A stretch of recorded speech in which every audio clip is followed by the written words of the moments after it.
I'm Alexandra Orlando. You can find me at Alex G. Orlando. Chris Lawrence at Quips Lawrence. And I'm Betsy Bray. You can find me at Betsy Bray. I'm Alex Fleck. You can find me here in this room.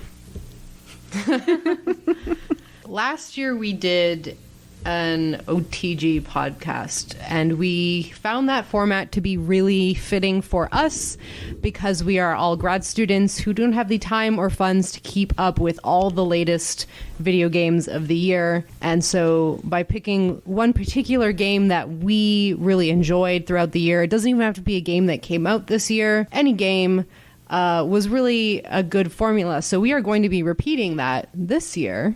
We all have our OTGs and then some backup crew to help us out if we want to give an additional shout out to something else. But I thought I'd start the podcast by Wikipediaing 2016 in video gaming and cherry picking some of my favorite things that happened this year.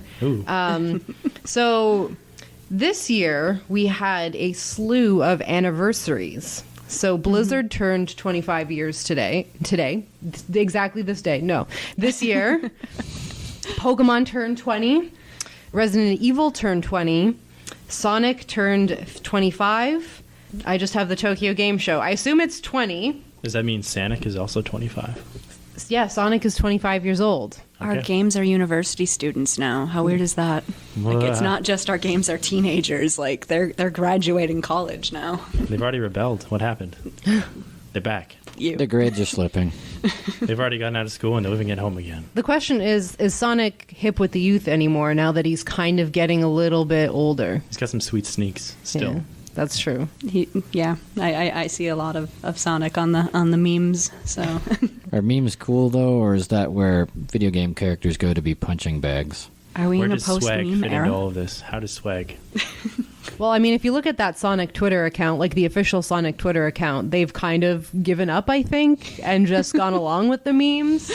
So, like, if a corporate account is going along with memes, are memes actually memes anymore?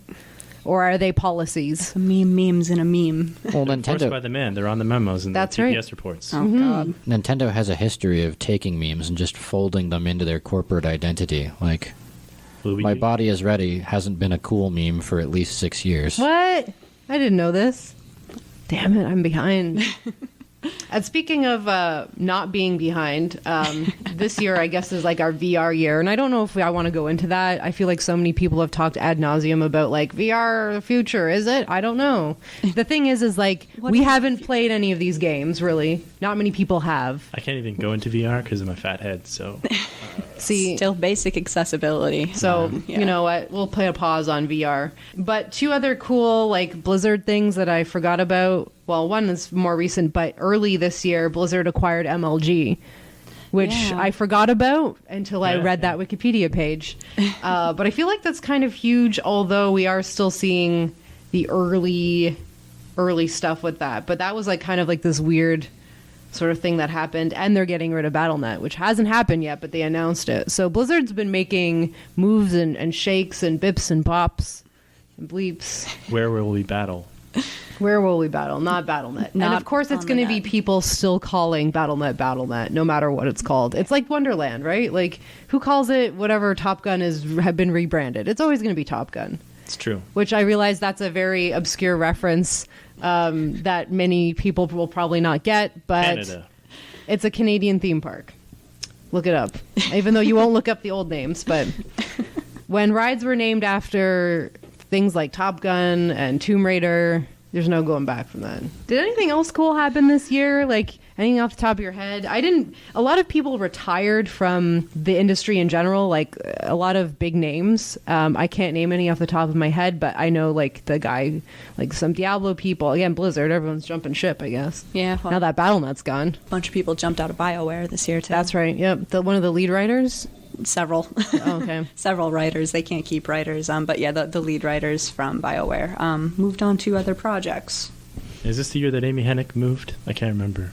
Was it from Naughty Dog to... Am I thinking the wrong person? She's doing Star Wars now.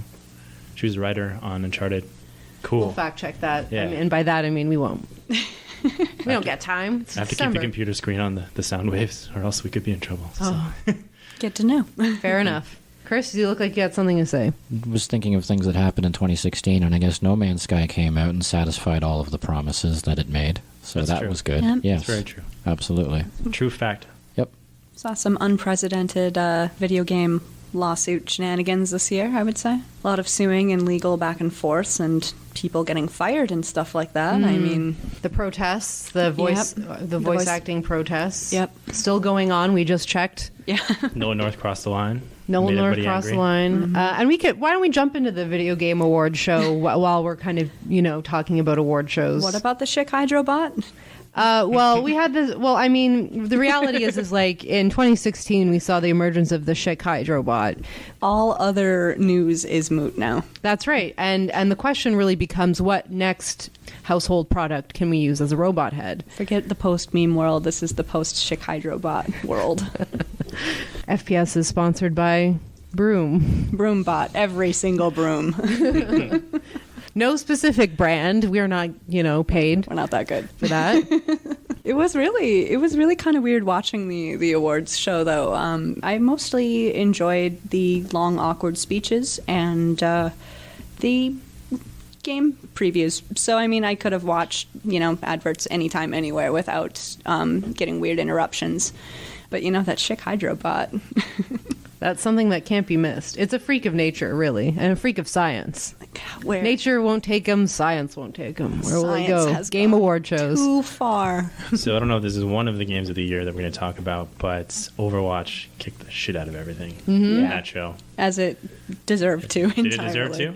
Did it deserve to? Oh. All right, show's over. Well, Fighting that's words. it. Dun, dun, dun. I know people got real salty on Twitter, but according to someone who tweeted at me, apparently people also got salty that Dragon Cancer won, Yeah. which is like, you can't get any more horrible than that, I feel, by being salty about that game winning anything. I'm trying to remember. I didn't realize that game was this year. I played that too. Yeah, that was this year. That's how many games. I feel like a ton of games came out this year because I just feel really overloaded with how much has gone down in games, like just as far as things being released and also just like in games culture this year. It's been a lot, but I'm trying to remember what other games were even up for the same award as that Dragon Cancer. But I remember looking at the TV and just going, how is this could I even a not? contest? Like, I don't know how anybody could be upset or surprised by that. And Which category was it? Sorry. Games for Change. which is their I'm not looking it up. yeah. The speech that the developer gave after he won the award, I don't know how anybody could have been salty about that. I know. That's what I mean. He was in tears, and it's just Yeah. like, and then right after that they go, "Joosh, joosh, joosh," and now Hydrobot. and it just like killed all the emotional intensity of that moment. Welcome to video games. At the same Okay. time, I feel like that category in particular, no matter what game had won, there would have been an angry crowd because that angry crowd simply responds to those kinds of movements in games in that way consistently. Yeah, like people are salty that category exists at all. Yeah, Yeah. exactly. I have the list of games if you want to hear them. 1979 Revolution by Ink Stories, Block Hood by Plethora, Orwell by Osmotic Studios, Sea Hero Quest by Glitchers, and That Dragon Cancer. Like I said, I've heard of two of those. The thing is that Sea Hero Quest should have been SeaWorld Quest, where the whole point of the game is to shut down SeaWorld. They should make that game. They're doing pretty good on themselves, like by themselves, but yeah. yeah, true. I think They're doing SeaWorld's all right. got this. And the Canadian equivalent, Marineland. Should we just get into our games then? Yeah. So the FPS version of Game of the Year is like we said, the one true game. So it's a little bit different. You stand beside your one true game and you hold it up and you say it's better than yours. and yours and yours. And we're not actually fighting about it, although we thought about including Nerf guns into this podcast. There was very nearly a Nerf gun war in the middle of this podcast. They so. convey really well over audio. I would have been into it. It's fine. It works. Alex, we made a mistake. Damn it. Next time. This will be an adequate simulation of the grade 2 playground as it is. It doesn't stop in elementary school. It continues to university and beyond. We're going to bust out the Pokemon cards. We're going to play for goddamn keepsies. And when we lose, we run. And then Neil's going to take away our Pokemon cards because children shouldn't be gambling. And he puts them in the desk, and we can have them back at the end of class. I'm going to practice my secret sleight of hand move where I replace all my real Pokemon cards with Q-Boys. Oh, man, Q-Boys. Everybody just cry. What kind of hustle game were you running on the playground? I'm not allowed to talk about it. There's an NDA. Oh, God. Not a Nintendo one, thank God. Eventually I'll be able to talk about it. No. I'm sorry. Just flashing that around like no one's Games. business. Dang. So who wants to go first? Should we go with most obvious to least obvious? Because I can go first. All right. Yeah, I feel Are like you most people- obvious? Is that? she I think it's she's pretty on point. obvious. I didn't know you liked The Witness that much, if I'm being real. Oh, dear Lord. Burn it down. Leave James Blow out of this. Chris is going to say The Witness just to be the hugest troll ever. Chris, are you going to sing Goodbye, My Lover? Is that what's happening? Absolutely not. In his accent. That costs extra. That's the DLC. Yep, you have to pay $9.99. It's already on the disc, though. American. It's already installed. Just taking up space on my hard drive until I fork over the money. God damn it. This could end up like Hard an I'm drive salty about management. microtransactions talk real quickly. No, we're not going there. We are Abort. not. Alex, what All was right. your OTG? Well, you see, I don't know if this is obvious to anybody in the room, but I'm picking Overwatch. Dun, dun, dun. Dun, dun, dun. I had that in post-production. Dun, dun, We'll get it in post. Gasp. I've been talking about Overwatch for almost a year now. I was on the Overtalk podcast when that was kind of hyping up before it came. I was in the beta in November last year, and then we had that period where it was like gone for a month, which is like the worst. And then it's back, and it's now the game that I play probably not daily. That's an exaggeration, but like it's my family game. I play with my brother. I play with my in-laws' side. I play with my brother's friends and their cousin, and so it's this huge like family affair, and it is so much fun. Do you all fight about mains? Do you like... No, Like we. your cousin wants to be like this, and you're like, oh, it's mine. Well, my brother plays Junkrat and basically only Junkrat, and so whenever any of us want to play Junkrat, we steal it away from him, and so every once in a while we steal the Junkrat. But he is actually a very good Junkrat, so we don't do that too often. But we have a lot of like things because we are always the people that settle on. Healers sometimes if no one else wants to go healers, like we'll do it, whatever. This And is you and like certain members of your family settle, or is it just like your family plays like 4 at a time? Like how many of you? Is it a full squad? sometimes we get a full squad. Most of the time it's 3 or 4 of us. Okay. So we're always battling like the randos in the group. I was gonna say if you were like full squatting and then you met up in like another family, it's like Family Feud Overwatch. It would be like The Godfather or something. Oh, yeah. You know what I It'd mean? be epic. It's like everybody would know each other and you'd like be fighting like their version of you, like Bizarro Alex. That would be very weird. Yeah, like I don't know what I could say at this point that hasn't been already said. The character design is amazing. The actual gameplay itself is very rewarding, especially coming from someone that kind of has abandoned League of Legends because it is not a rewarding system, and that even if you lose, you can still feel like you're winning because of the play of the game mechanic and the MVP cards. I just call them cards, little cards at the end that you can upvote. Very rewarding. And all the loot boxes are, you're just constantly assaulted with awards and like shiny things and happy little Pixar characters like running around. So like if I can play a game nonstop for an entire year, that's a pretty good indication it's a good game. And I know we talked about on the other episodes where sometimes it's a struggle to get the single player experiences in, when sometimes all you want to do is play like a half-hour game of Overwatch with your family and your friends, and then that's like your night. And like, if you're going to choose between hanging out with your brother who you get along with, maybe if you don't get along with your brother, maybe you don't want to hang out with your brother, but or like sitting alone and playing a single player game by yourself, you're gonna like hang out with your brother and your friends all the time. So people say that Overwatch is diverse, although I think it's a very small step in a big leap that still needs to happen.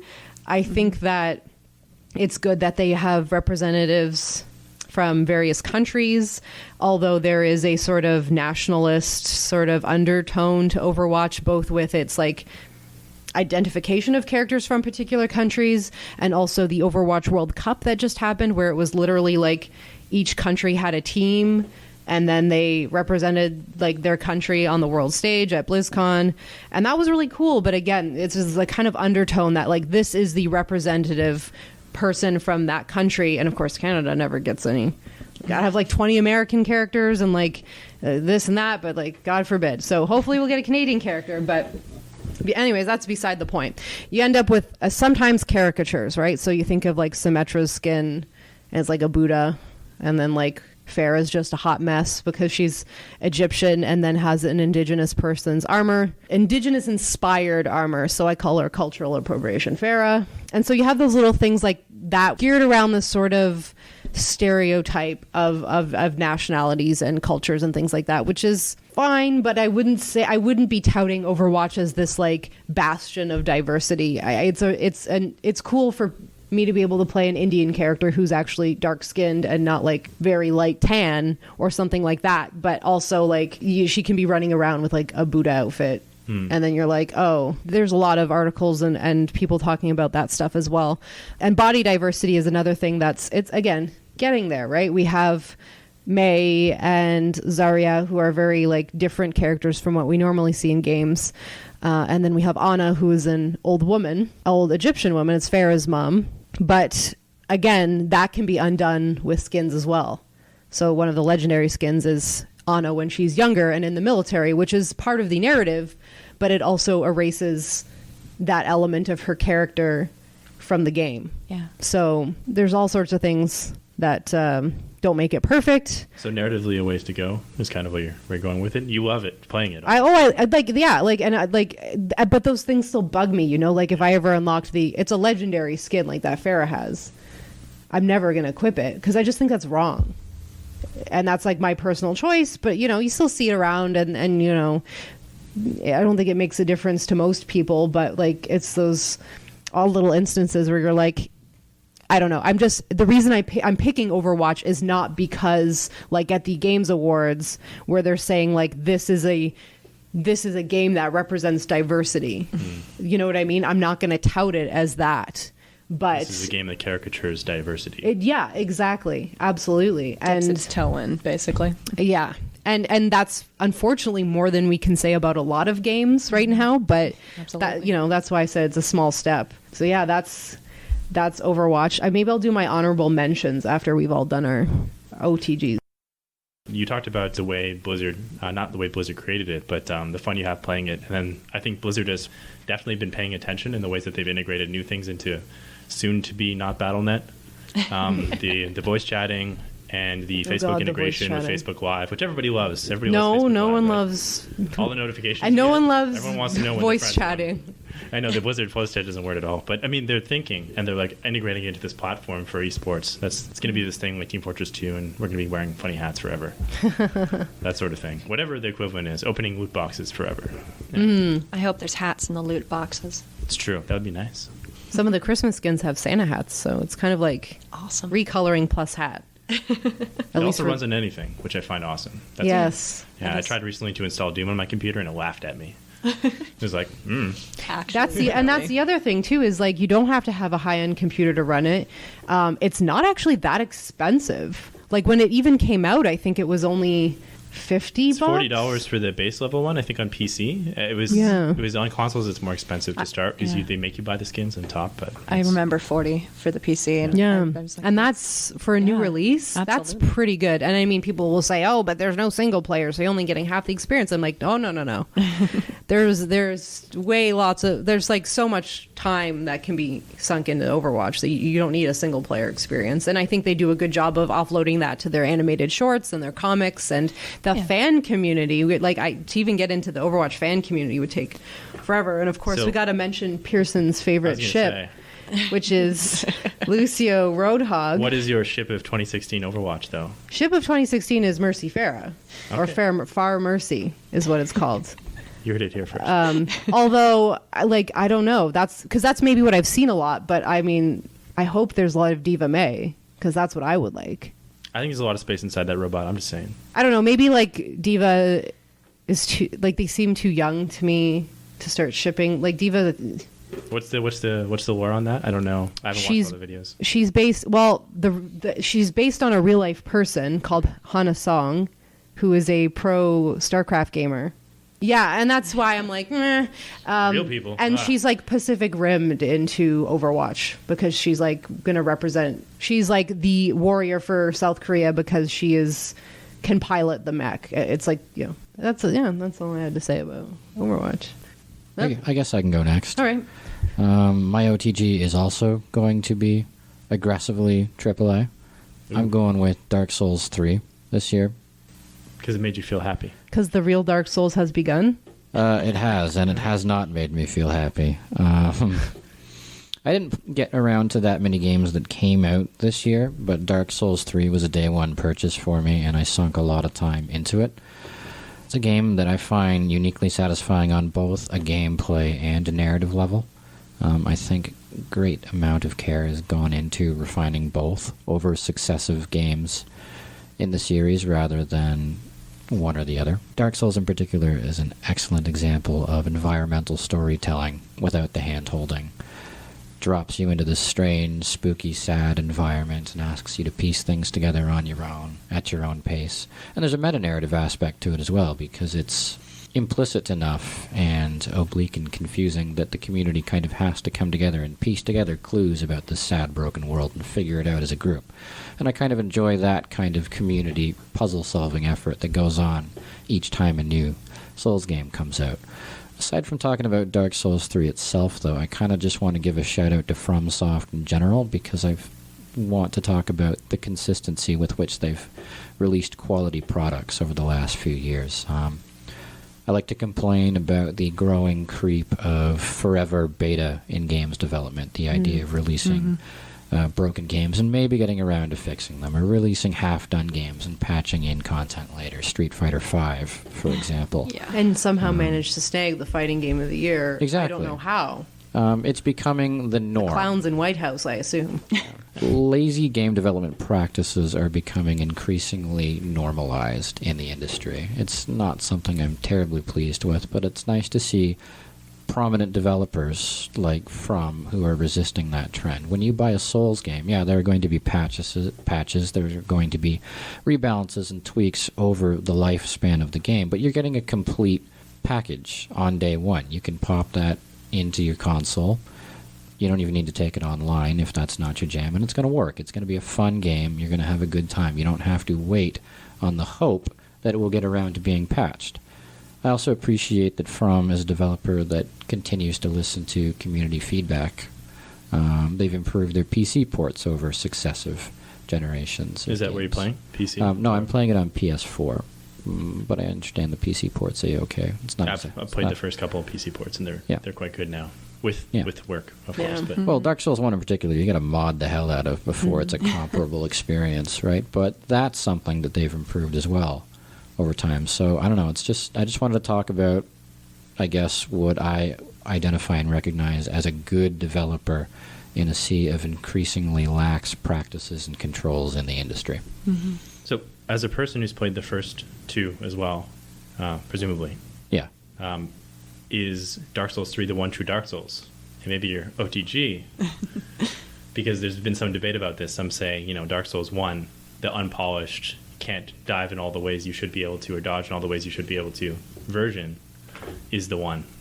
Not unpolished, but less polished than the third one, is the way to put it, I guess. I'm not sure I can give an answer that would please everybody, because there are the diehard Dark Souls 1 defenders out there who insist that everything else after that just doesn't stack up. I enjoyed Dark Souls 2. For my part, I didn't really have any issues with it. Dark Souls 3, hard to say it stands out. It's more of the same in a good way. I've enjoyed the games collectively, so I'm not terribly worried about picking out a favorite. Okay. I'm just wondering if I should start somewhere, because, I haven't played, and it's a huge thing. to say, hey, I'm just going to play the third one now. Is it bad that I'd recommend Bloodborne over More? any of the Dark Souls? Yeah. I mean, it depends on what style of you like, but I found Bloodborne to be more fluid as far as controls go.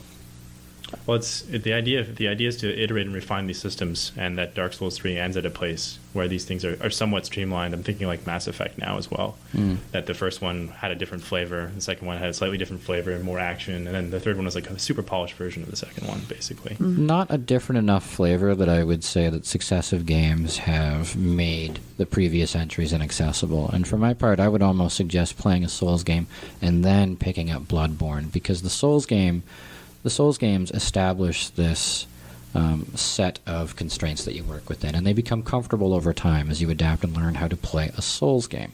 Bloodborne deliberately subverts several of those comforts and puts you in an uncomfortable environment, and I think that goes well with the creepy gothic Victorian vibe. You're in an unsafe place. So it messes with you based on your Dark Souls experience? Yeah, like it messes exactly. Okay. Yeah. That's cool. The increased emphasis on mobility, the lack of shields, the fact that armor doesn't really do anything, all of these things add up to an experience that's fundamentally different in a deliberate way from the Souls games, and it contributes to that sense of dread that permeates the narrative. How much did you get to pick up the DLC for Dark Souls 3 yet? No, I haven't picked up the DLC yet. I've heard wind that there's going to be a Switch compilation of all the Dark Souls games with all the DLC, so I'm holding out for that, or at the very least a Game of the Year version of Dark Souls 3. A Velvet edition? Yes, a Velvet Game of the Year edition. Straight from Poland. I was CD Projekt 7 and everything. Is that their name? No. No. CD Projekt Red is the good Polish studio. The bad Polish studio, I think, is Reality Pump. They make the Two Worlds games. Oh, nice. Okay. Yeah. They're always on sale on Steam. That's why I don't buy them. Yeah, they don't get any better. Hey, now, there's lots of good games that always go on sale. I think I'm good for now. So last year, for those of you who listened to our first OTG podcast, may recall me saying that Darkest Dungeon was my OTG last year, even though it was technically still in pre-release. But it was early access, and I had been playing it, and I'd put like a good 100 hours into it. And it was definitely the standout game for me in 2015. In 2016, it was formally released. So I feel like I would be a horrible person if I didn't say Darkest Dungeon. Really? 2016. Yeah, I still play that game. I put like another 100 hours into it. Indie studio, Red Hook, they're doing a really great job. It's a fantastic game. It's really innovative. It's fun. It's challenging. It's a roguelike RPG. So, and it's challenging in a lot of ways. Like I hear some people compare it like challenge-wise to some of the Souls games, but I mean it's a different feel entirely, and it's a lot more chance-based, and that makes a lot of people who like the kind of challenge-based and kind of building iterative cycles you get in the Souls series, that doesn't work in Darkest Dungeon because so much of it is random chance, and that's something you can't prepare for in any way, shape, or form. You just have to be ready to know how to clean it up afterwards, basically. So it doesn't teach you how not to fail. It teaches you how to clean up your messes when it's done. And it's challenging in a way that reinforces its overall themes and messages. So it's not just tedious and horrible, although I guess it is kind of tedious.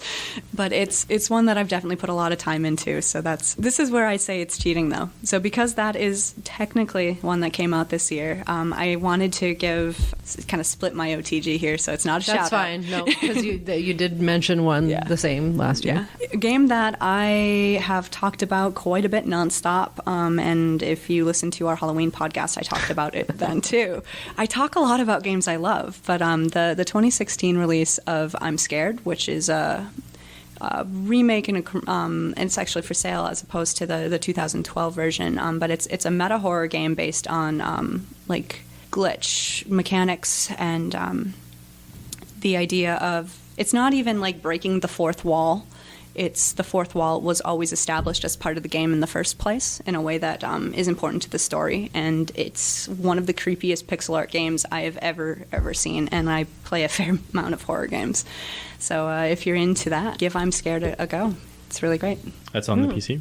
Yep, that's on the PC. It's another indie developer. I guess I'm the the indie person right now. We need an indie person. Well, my shout-outs are massively AAA, so this is actually going to be funny. So when we get to that, we can talk about that. It subverts a lot of the expectations. I feel like we've been seeing a lot of those sort of fourth wall, very aware that it's a game mechanics in games lately, like starting with Undertale, and then you have my usual list here, I'm Scared and Calendula and Pony Island, which are other indie games that have come out this year. All in all, it's a fun, subversive way to go about horror, and it's something that was new over the past year. So, and for those who are interested in more discussions of horror, we have a whole episode about that with our special guest, Michael Lutz. Do recommend. Spooky. Get a plug in there. Yeah. All right, Alex. My game of the year, a little-known title from an indie developer named ID Software. It's a game called Doom. Listen here. Okay, so my history with this series, my dad, it's one of the first games we ever played together, and actually the first game I ever played on LAN over serial ports, which used to be for printers. Oh. Yeah, played Doom over the printer cables. It was great. He used to beat me without mercy. It was... That's parenting done game. right. It's good parenting, yeah, in the game. So I loved Doom for a lot of reasons. Basically, its sense of kinetic movement. So when you're moving around the environments and what it feels like, they're all about feel in this game, essentially. It's a first-person shooter, for those who really don't know, but come on. It's Doom updated for 2016. It's the same, I think, mechanics and feel of the original game, the same kind of frenetic pace, brought into the 21st century with, I don't know, what seems to be the most satisfying mechanics I've played in a long time. I played a lot of first-person shooters this year, too. Battlefield and Titanfall. And although I love Titanfall's movement and its feel, I think Doom just captured it for me with the campaign as well. Really good with the power-ups. I don't know, it just... For whatever reason, it feels like Doom. It feels like, I don't know, when you're playing an old game and then there's an HD update and you're like, this is what I remember. This is exactly the same thing, right? Except it's not at all. Doom captured that for me, and just really in the spirit of the series, I guess. Also, the snap map feature is pretty cool. Putting maps together is quite easy. I played multiplayer, and I feel like there are games that are doing better multiplayer out right now, but also Doom has a very limited set of things that it wants to work with in its campaign, and so to transport that to multiplayer, it doesn't really... There aren't outside vistas. It's all inside lava and shooting stuff. So it was fun, but there are different places I go for the multiplayer, like Overwatch, for example. I remember when I first saw I think that it was the first trailer for Doom at E3, and I was immediately turned off of this game because, and I think it was the presentation itself where they're like, he's just walking around. Oh, it was the game demo. I think he was walking around, and the audience, every time they did a finisher move, they're like, oh yeah, and I'm like, no, this is stupid. This is for stupid people who are just stupid face ripping off things, and that's not I don't love that, but I don't know, that whole crowd and that whole mentality was just this looks dumb. Like Demon Bros. Oh, demons. Demon Bros. That's okay. I've never heard that, but okay. I got that. So I was so bummed when I learned that it was good, and then that I had shunned it, and so I'm definitely going to be picking it up probably on the holiday sale. There's a couple sets of DLC in there, and in general the campaign is long too. I forgot to mention that it's way longer than I expected. Having played a Titanfall campaign is 6 to 8 hours for me, and Battlefield is apparently a bit longer, but Doom was 20. It was interesting for that to be happening in this day and age. Another game that surprised me with a long campaign, in fact, was Doom 3, which people complain about a fair bit these days, but I'm kind of a Doom 3 apologist. I don't mind that game didn't feel the same as the other ones. I'm all for different interesting experiences. Did you play that BFG edition, though, with the wimpy flashlight that's integrated into your gun? Oh, I did play the BFG edition. In fact, that's the only version I've actually beaten. Oh, okay. Yeah, it's apparently pretty tough. Are you saying good design is wimpy? No, I'm saying the original didn't have that flashlight attached. It wasn't for wimps. Yeah, there's no duct tape on Mars. Oh my god. There are plenty of chainsaws, though, for all the great redwood forests that grow on the Martian plains. So that's why it's called the Red BFG Planet. is a much better experience that way. It's just easier to play. I bought the BFG version twice just because it came with the original 2 Doom games, and I like having that on as many devices as possible. Okay, I've bought Doom 7 times that I can think of. The original e-reader? The original release. For what? Your e-reader. My e-reader. No, I don't have Doom on Kindle Paperwhite. Not yet. It's Although- coming, I've heard. There's this website called It Plays Doom. I don't know if it's around anymore, but they would just document all the things that people have ported Doom to, and this includes oscilloscopes and graphing calculators. Wow. It's fun to Super check in portable. on. And here I imagined the clown playing. No. What? Cut out that joke, though. It didn't land. Now that we've talked about it, we're keeping it in. What clown? What are we talking about? Betsy gets it. I'm not commenting. What? Anyways, moving on. Chris, why didn't you pick Doom for your OTG? Yeah, I Because thought you you do would. have it, right? I do you have been it. playing it. I do have it, and I've enjoyed the hell out of it, but I only picked it up recently. Okay. Long pause. Can we do a quick round of games I've picked up recently and I wanted to be my OTG? Yes, we'll do that. Nice. Yeah. All right, so Yeah. I'm going to jump right in on that. All right. Games that I picked up recently and probably would have been my OTG had I had more time with them. I was really skeptical about this, but I am like totally enjoying the hell out of the limited amount of gameplay I've had so far. So, if it goes horribly awry, I'll let you all know. Final Fantasy 15. It's just... Boy Band Simulator? Well, Is I that know its I American love name? the Boy Okay, Band all right. Simulator. I was really skeptical about it. I thought I was having a hard time, like, I don't know, with all the leather and then there's swords, but then there's a car and the car flies and now they're eating food and why are they staring at a wedding dress and I have no idea what's going on. I watched that Conan video, so you have to No, prove it no, wrong. literally, that was my Yeah. reaction Oh, yeah. at first too. I was Yeah. just like, "What is even?" And then I just kind of let the incomprehensible Final Fantasy storylines thing just kind of Just let it wash settle in? over you. Oh, Yeah, okay. you just accept it. And I had to kind of remind myself, like, I've played a lot of Final Fantasy games. I really like them. And they almost all have pretty incomprehensible stories. Like, you get to know them well enough that they make sense, but when you try to explain it, don't try to explain it. To the That's- lay people. Yeah, it's like, don't just it's fairly incomprehensible, and that's fine and it's fun.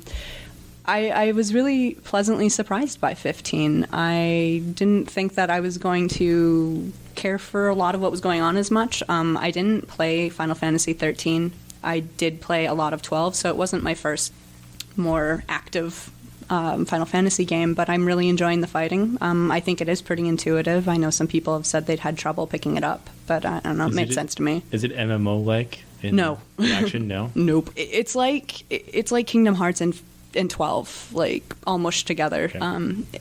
It does. At times, the gameplay does really feel like Kingdom Hearts, especially oddly specific, the Rising Sun reaction command in Kingdom Hearts 2. I'm just always like zooming Noctis around over things, just like all the time. It's Nerd. I know. Oh, in this room, really?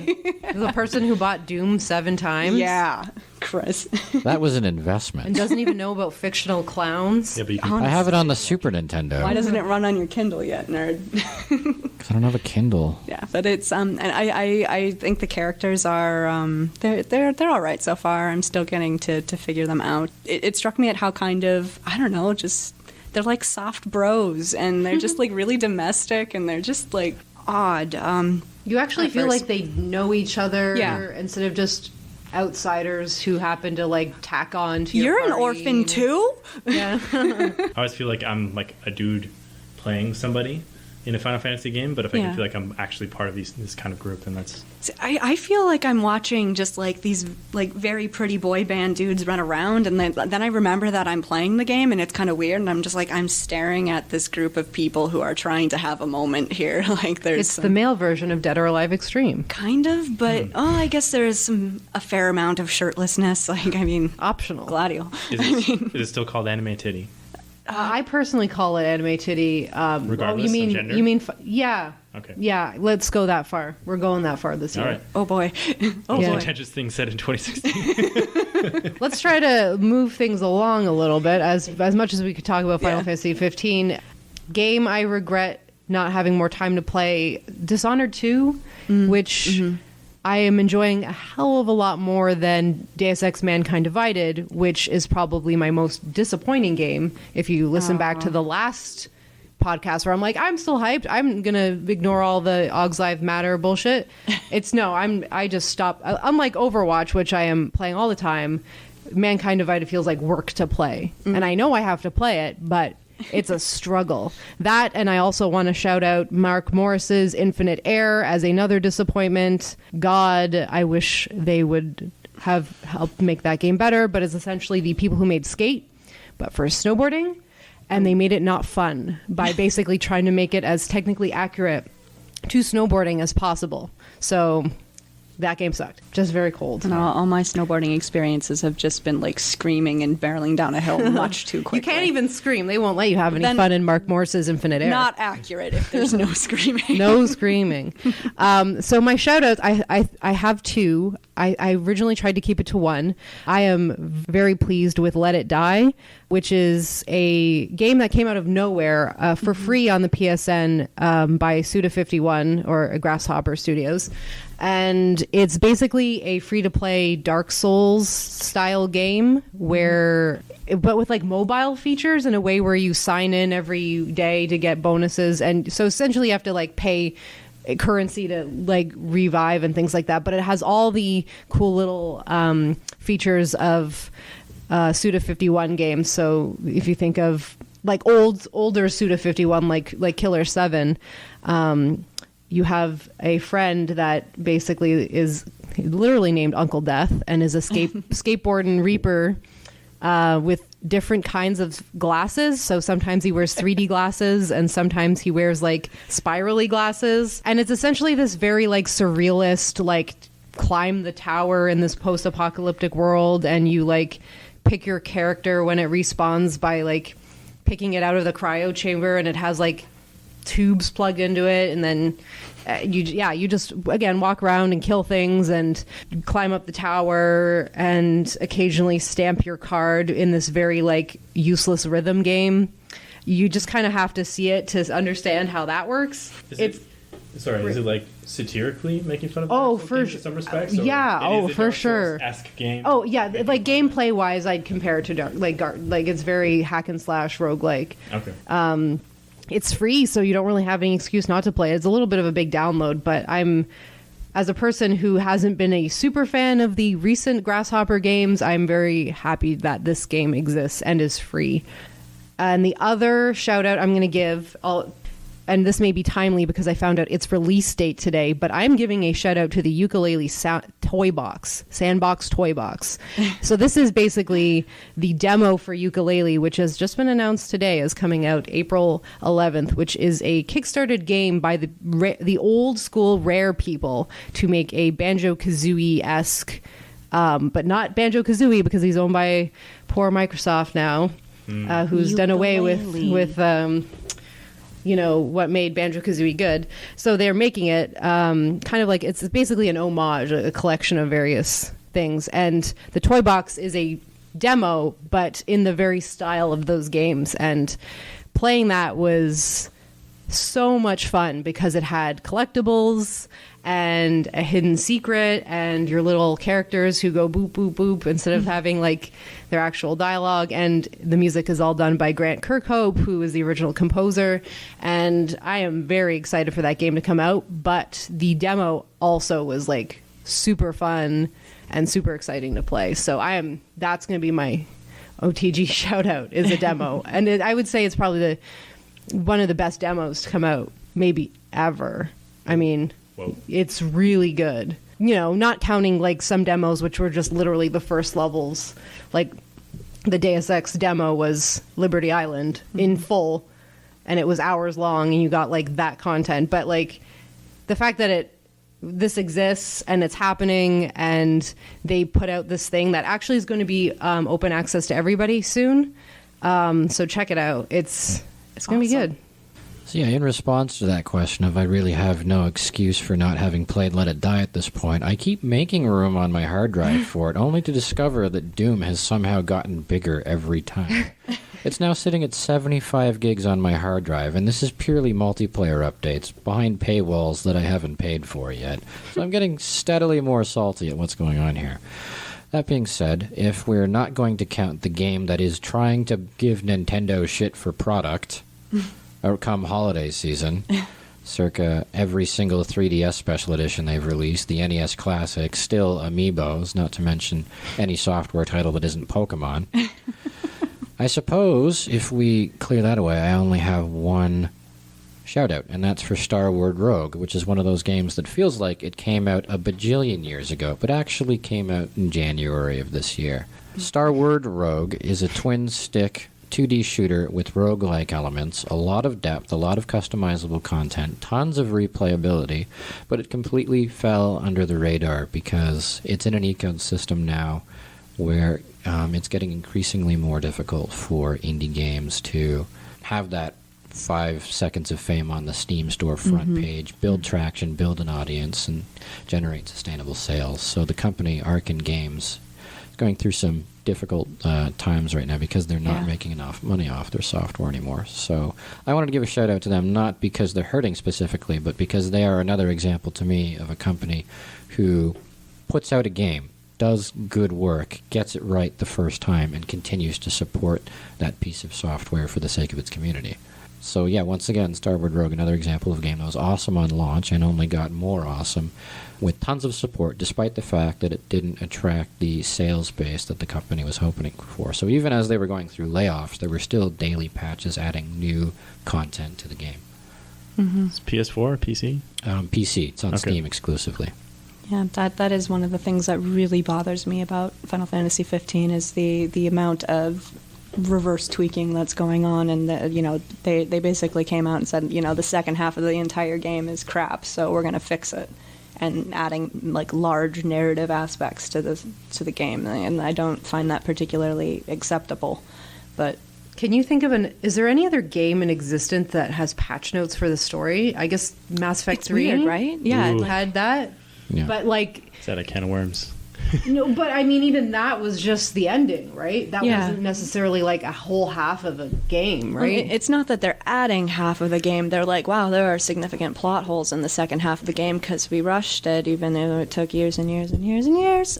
Going back and adding the story patch is, and I mean, not DLC, not extra content, just genuine stuff that actually helps make the story less incomprehensible Final Fantasy story.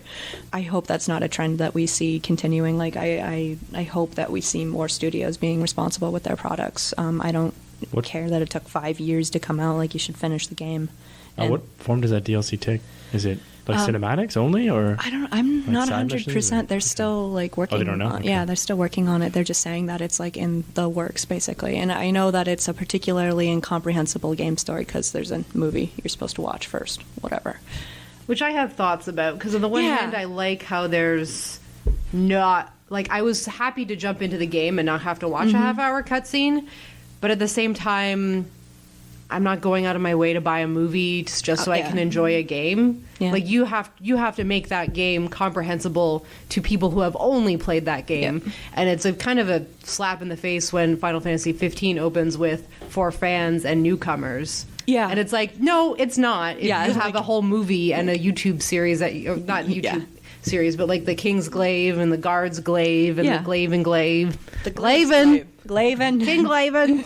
Well, this is also the same company that's now trying very hard to sell you Final Fantasy VII 3 times in the next couple of years. Yes. So I'm not buying it 3 times. I would buy Final Fantasy 9 3 times, but that's just my own problem. I've only bought it.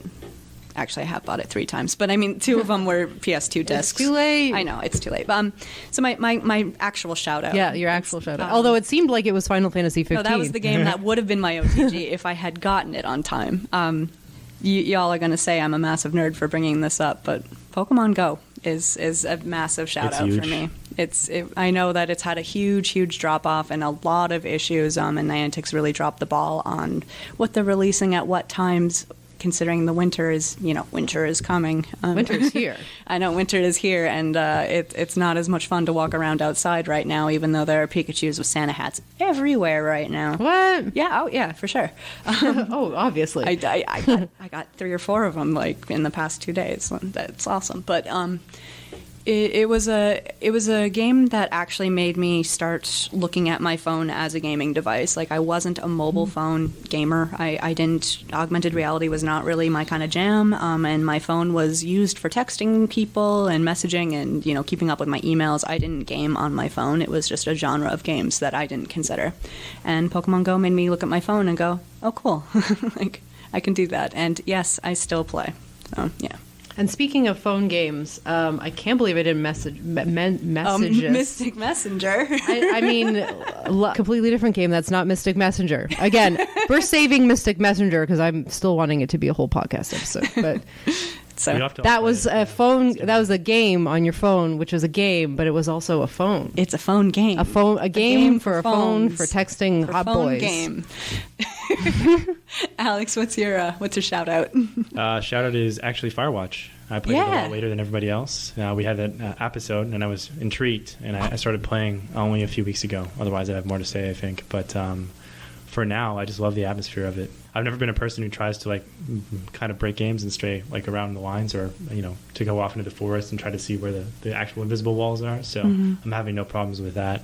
I like the limitations they're working within. I like the walkie-talkie relationship. Yeah. It's going really well. I like it so far. I'm day 64 or something like that. Okay. That gives people any ideas. No spoilers. I don't remember where that is in relation to the story. But they recently updated it with the free roaming mode. Yeah, and I think a photo mode as well, something like that. So I haven't used those, but I'm still interested. I think I'll spend some more time with it. And those Ollie Moss prints are they're pretty good. I have a great story about Firewatch, which has spoilers, so I can't talk about it. Okay. I'm sorry, Alan. All right. Well, Next time. Needless to say, I took photos of the wrong things. In Firewatch? Yes. I didn't understand that the photo-taking mechanic was purely just to take pretty photos. Oh, okay. You just here's Henry's hands. I don't what's an example I can't of that tell you photo? because it's a spoiler. Okay. All right. You take him to a guy who lives underground, and he makes these little figurines out of every character in the game, and it's just it gets really slog. weird. Takes your photo and bitmaps them onto characters, models totally. of the characters from the game. And Cool. Then, Awesome. Replay. Yeah. I think we're about at time now, but I think we got in everyone's OTG, shout-outs, random other name drops, Mark Morris Infinite Error. Yeah. In which I would just say that the devs have been huge assholes. Speaking of devs who've been good, the devs have been bad because everyone just wants Skate 4. They're not making it, but they're making Mark Morris Infinite Air. And when people complain, hey, these controls are bad, they're like, nope, that's just what it's like to snowboard. Is that guy a good snowboarder, or is it Mark for Morris? alliteration? Is it just for the M's? No, I think he's an actual snowboarder. Okay. Like a good one, though. He's probably his snowboarding name. What happened to Sean What's-His-Face? Sean White? Yeah. He's dead. Oh. No, he's not.